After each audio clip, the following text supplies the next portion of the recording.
اعوذ باللہ من الشیطان الرجیم بسم اللہ الرحمن الرحیم کہ محمد سے وفاتوں نے تو ہم تیرے ہیں، یہ جہاں چیز کیا ہے لوح و قلم تیرے ہیں۔ ایک چیز جو اسلام کے حوالے سے میں نے آپ کے گوش گزار کرنی تھی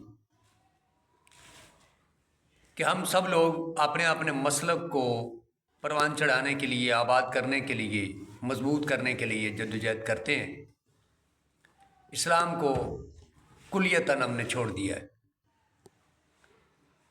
اب ہمارے پاس جو منبع ہدایت ہے، منبع علم و حکمت ہے، وہ اللہ کی پاک کلام قرآن مجید ہے۔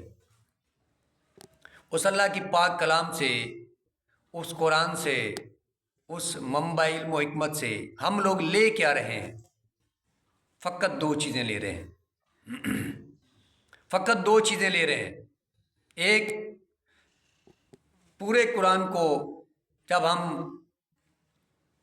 اس کو پڑھتے ہیں،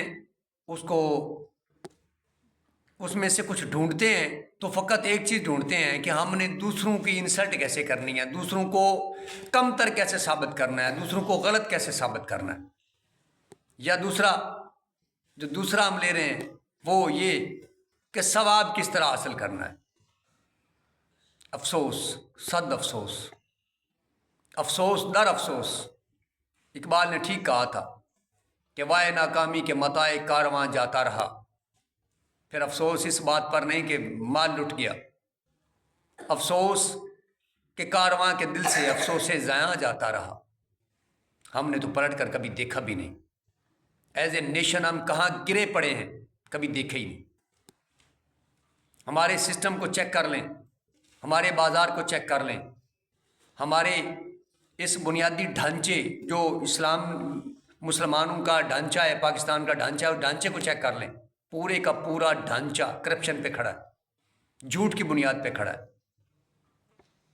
اور پھر ثواب لینے والے، ماشاءاللہ بہت اچھی بات ہے، چلے شکر ہے ثواب لینے والے بھی ہیں، ثواب لینے والوں کی لینے لگی ہوئی ہیں۔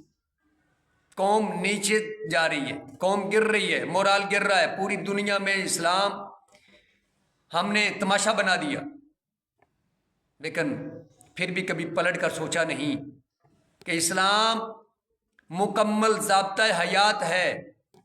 باقی ساری حیات کو ہم نے چھوڑ دیا، ہم نے ضابطہ ثواب لے لیا، ضابطہ تکفیریت کو لے لیا۔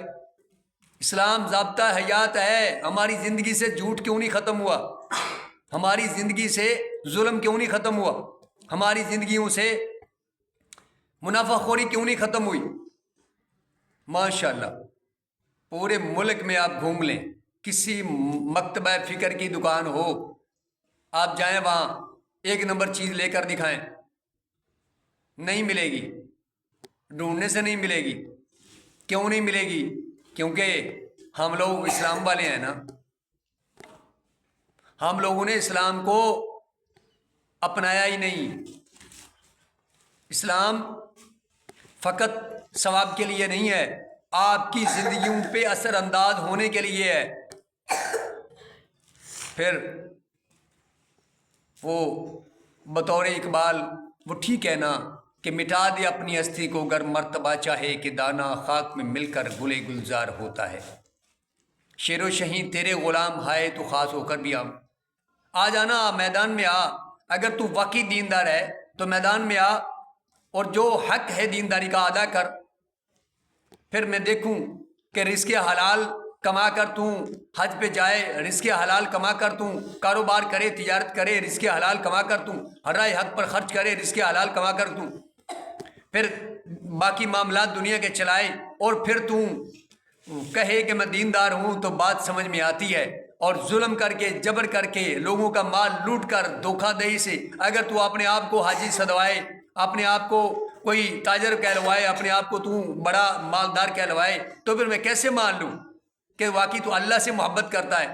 اللہ تیری پرائرٹی اگر ہے، جبکہ ہے لگتا نہیں ہے۔ اگر اللہ واقعی پرائرٹی ہے، پرائرٹی پہ خدا ہے، پرائرٹی پہ دین ہے، پرائرٹی پہ اسلام ہے، پرائرٹی محمد رسول اللہ ہے صلی اللہ علیہ وسلم، تو پھر حق و صداقت کا عالم پکڑنا پڑے گا۔